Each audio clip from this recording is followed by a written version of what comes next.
Everybody's very proud of the animal they raise, they're very proud of the crop they raise. That in turn, kind of defines a person's character sometimes. It's the best way of living there is. I couldn't imagine raising my kids anywhere else. Farming and ranching and agriculture is the best life going.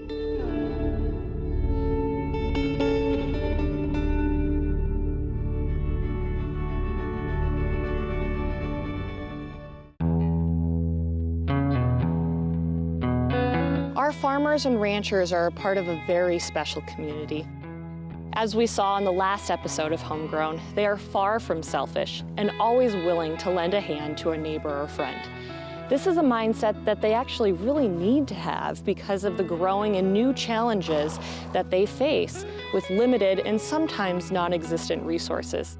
At the end of the day, the crops need to be tended to and livestock needs to be taken care of year-round.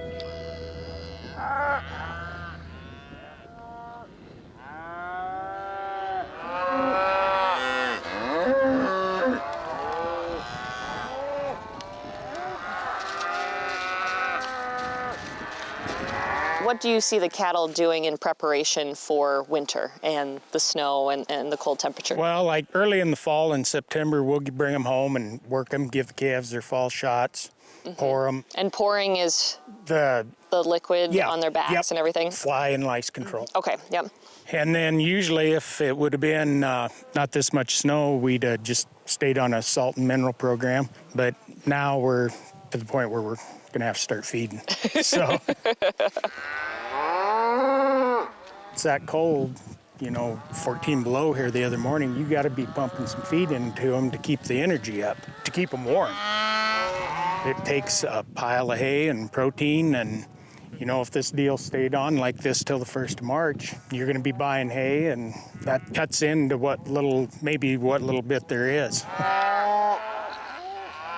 To paint a picture, a blizzard comes through and we're sitting inside looking out thinking, oh boy, that looks really cold. I'm so glad I'm inside. Ranchers don't have a choice to stay inside. No, cattle need to be taken care of. How do you keep water from getting frozen? We've got tire tanks with lids on them. That cement lids about yay thick. Really? Usually just a little skim of ice on them. Look at these. See, these are pretty impressive water tanks. They're just so big. You hook this up to the hydrant. Oh. And then it runs out, and then once it gets full, then it shuts off. Oh, wow. But when it gets this cold, right, you don't want to... You can't leave it shut off or it's going to freeze everything up, so... People would think, well, why don't you just get an electric heater for the water? Well, that's all fine and dandy when you have a power source, but out in pastures like this, that's not always the case. Electricity costs money too. Of course. And, to get it to where you need it and you get in a 3-4 month deal, that can still adds up. Still adds up. So it's all those little costs that you have to look into. Very much so. Because they affect that bottom line. Yep. The Atlas blizzard, we wouldn't have made it through without some really good people around us, and we're real fortunate where we live and the people that are around us.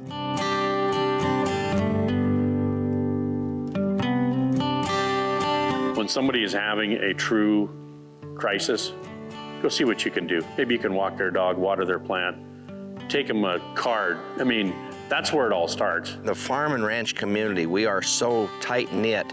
We still hold them values, and that's what makes us separate from a lot of people.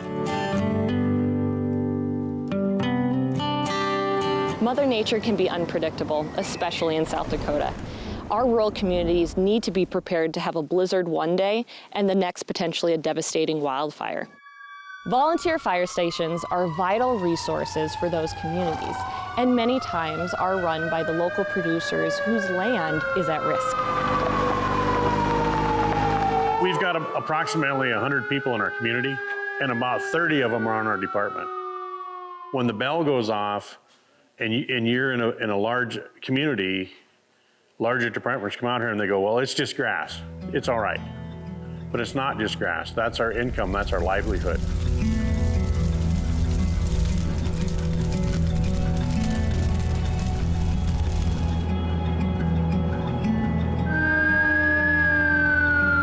we've got 6 of these brush units, and we scatter them out through the community. So I don't have to come up from my house 7 miles up a bad gravel road, get a fire truck and go back. I can get in the fire truck and I can leave right from there. When somebody has a fire, I'm thinking, my God, these people are losing their income. They're, what do they need? Right. What do they need today? Regardless of if it's a fire at your place or your place, that there is someone is in need. Yep. And that means we need to step up. Last year it was you. You're the one that had the fire. You understand what you went through, what you lost.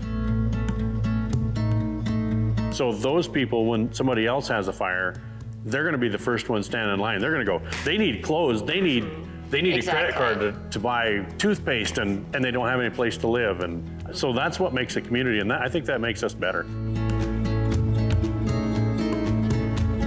I'm just fascinated by the amount of people that step up when it comes to volunteer fire departments and ambulances. It's just part of living in this country.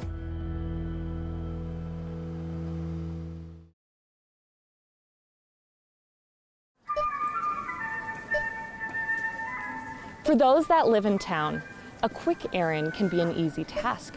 But for those that live in rural areas, it's not always as easy, and they need to find ways that they can provide for themselves. I guess I got my barnyard mixed chickens that, of course, we have them for their eggs. Okay. And they're my scrap eaters. Well, all of them are scrap eaters. The very noisy ones are my guineas. They're just excellent watchdogs.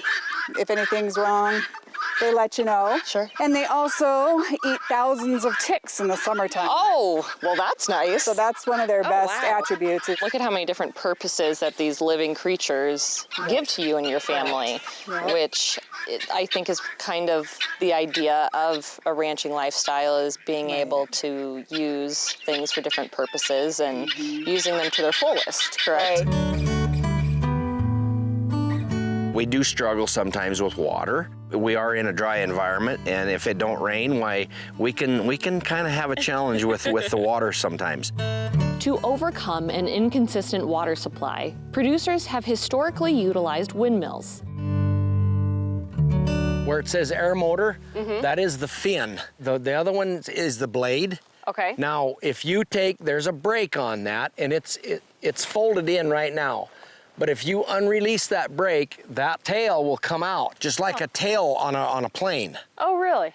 It takes a 7-8 mile an hour wind to actually start turning that. Oh, wow. And then that gearbox up there makes that rod go up and down. Go up and down. Yep. Sure. And that's what pumps the water up.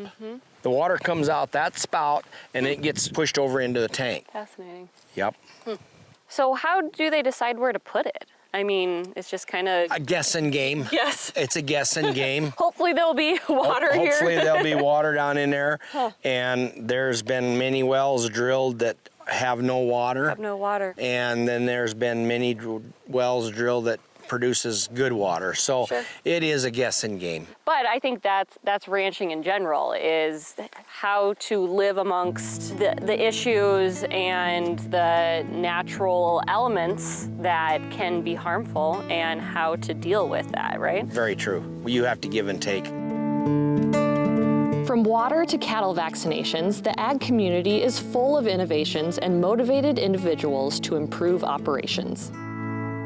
One year for Father's Day, I wanted to buy my dad a vaccine cooler, and I just assumed that this concept was out there. We looked and looked and looked, and we couldn't find one that we liked. So we decided to build one. So we gave one to my dad for Father's Day, and we kept one. And our neighbors started seeing our vaccine cooler, and his neighbors started seeing our vaccine cooler. So we weren't looking for other jobs, but we felt like there was a hole in the market, and maybe it was a calling. You saw a need, and through innovation, you now have something that so many different people can use. I mean, that's true entrepreneurship, at its finest. When we got our prototype, we passed it around to 10, 12 different operations in South Dakota, and we were very, very choosy with who we selected. So we selected ranches of each sizes. We selected feed yards. We selected, different types of operations and said, use it, abuse it, throw it out of the back of your truck, have a cow run over it. Do everything that you would normally do on your operation and give us feedback. So we took the advice, and this is the end result of our community. Even though farmers and ranchers are extremely innovative and adept at solving problems, there's still a lack of amenities that they struggle with. This is a school where Scott's children went when they were younger, and unfortunately, just a couple years ago it closed, which created a lot of challenges for the youth in this community. What led to the closing of the school? Funding. It was always the issue with us, was funding. So there is an element of not having available education for children close to home. You take a kindergartner going to school for the first time. When they get on that bus at 6:30, basically they're not learning anything for an hour, because that's how long it takes to get to school. And I don't think we can say that these children never got an education, because our oldest daughter is a teacher. Our son, he's a welder. The third child, she's a banker in Chadron. The youngest child, she's going to law school right now. So, basically they got a well-rounded education. Of course. Out of this little school. There was 3 or 4 people that were talking about building houses here. Once they found out they were going to close the school, then they moved someplace else, bought a house, in New Underwood, around Rapid, wherever. Sure. And so then that kind of made it tough to attract other people into here too. Right. Because there's no school, what are you going to do with your kids? Of course. And so slowly a town just diminishes, unfortunately.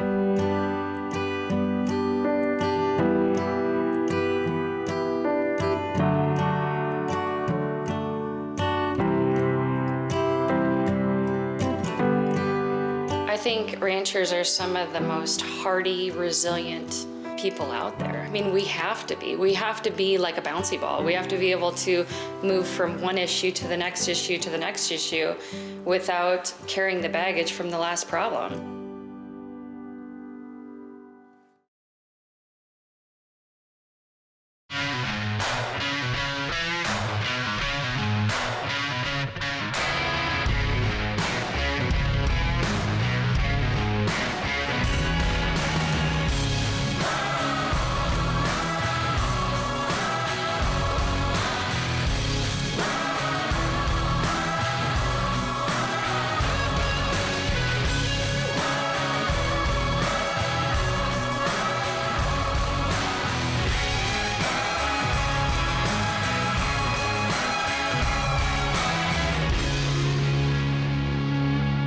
Ron, let's talk a little bit about how the ag industry, what type of influence do they have on the event of rodeo, and why is it such a big deal to the ag community? Family gatherings is what rodeo is really about. Everybody that comes to rodeo here brings some kind of family with them, and they have people they know that come back out to watch. It's a very, very social sport.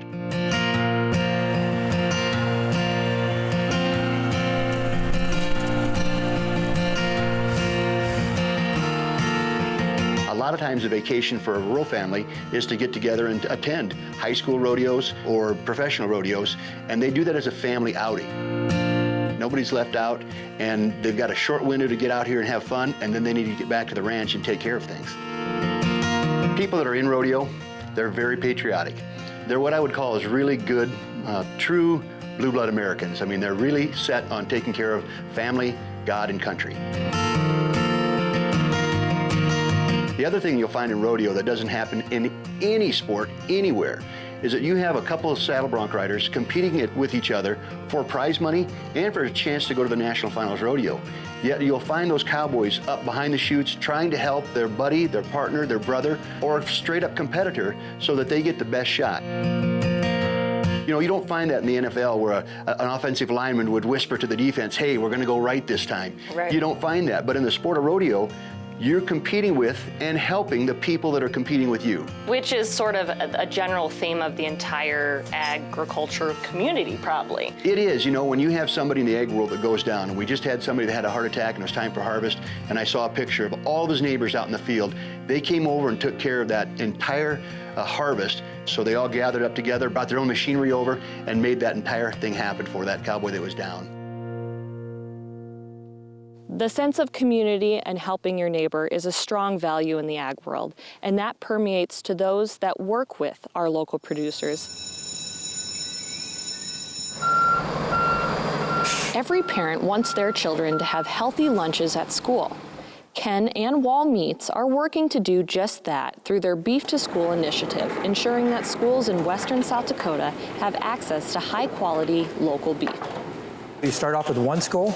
We're up to 11 schools today. The response from the schools, from what I hear, has been fantastic. Amazing. Yep. They're a true partnership. They really help us out on all kinds of events and donating of things. Since we've started Beef to School, every time, especially the high schoolers come in, they're like, I bet that we branded this one, and I bet that this one is off of, because we donated one this year, and I bet we branded. It's fun for them to talk back and forth, and it's good in an ag community. Yeah, we are very fortunate to have Wall Meats here and have it, right next door here as a partner.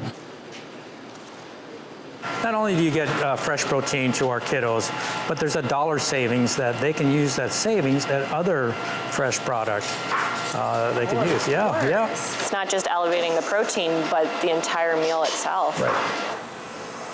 What that actually did for us was not just help the community, to help the butchers. They learn how to monitor fat protein content. They watch portion control. They got better at what they do. And now they're so much better. I put them up against any butcher at this point. In addition to the Beef to School program, Wall Meats also supplies their product to Meals on Wheels, Western South Dakota. Meals on Wheels Western South Dakota is very big on local products. We like to use as much local products, local grocery stores as we can. So when we had the opportunity to use local beef, it wasn't even a hesitation for us to say, okay, yeah, we'd rather use that beef that comes from right here in South Dakota versus, wherever else it comes from. Right.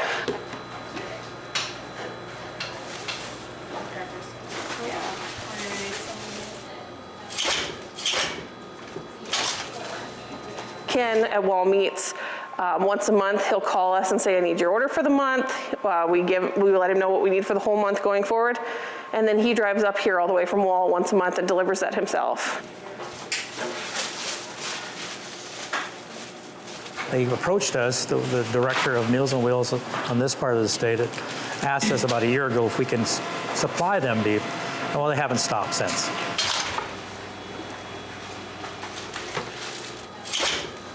So why is it important to Meals on Wheels to provide our seniors with local beef and local produce? We cook with love. And so when you use local products, you know that they're being grown with love.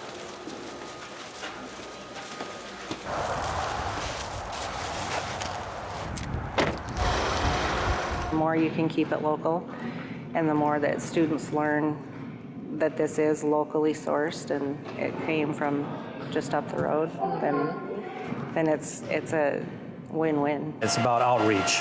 It's about taking care of our kiddos that will soon grow up and understand that is what South Dakota beef is all about. That's the biggest way to get people to move in a certain direction, is to educate them and to help them understand better. What is something that you wish and hope that through time the urban communities can either understand or appreciate a little bit more about our rural and ag friends and family? Ranchers are very special people. They have to have a super well-rounded mentality. I just have to say they're salt of the earth. They're just good people. I've had the opportunity to travel, and there's good people all over the world, but none better than the farmers and ranchers. Their priorities are not leaving the earth wealthy. It's about leaving something better behind. I know that when I look to hire people, I often will give a big nod to somebody that comes with an ag background, because one thing, I know that they know how to work. They know how to do chores every single day. All hands on deck for the entire run, no matter what it takes. There is a disconnect between our urban and rural communities. How can we help shrink that gap and develop a better understanding and appreciation for those communities? To start, let's look at the food on our plate. Being in a city, you realize people don't even know where their meat comes from. Ask more questions. Come to us directly. Don't be bashful. Ask us, well, how long does it take for that beef to get raised? How long does it take that chicken to get butchered? Somewhere along the line, we became a lot more disconnected from where our food came from, right? And we're starting to see a movement back towards people that are so disconnected from that, but they want to know. They want to see that. They want to see that story.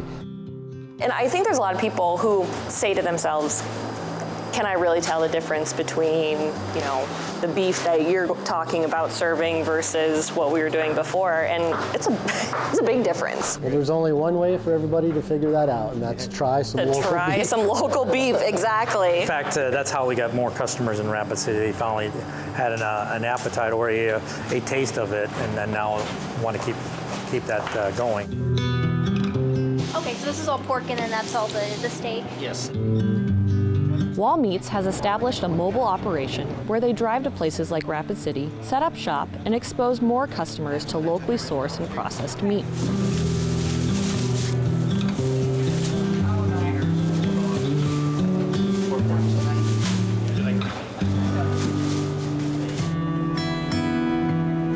Getting to know and supporting our local producers is a win-win for everyone, and the desire for their product is increasing. However, right now in South Dakota, the process of getting meat to the consumer is in gridlock. Join us next time on Homegrown as we discuss the issues facing the processing side of our cattle industry. They had a taste of some locally produced beef, and it brought about huge demand. And so now we've got a situation where the local processors cannot begin to keep up.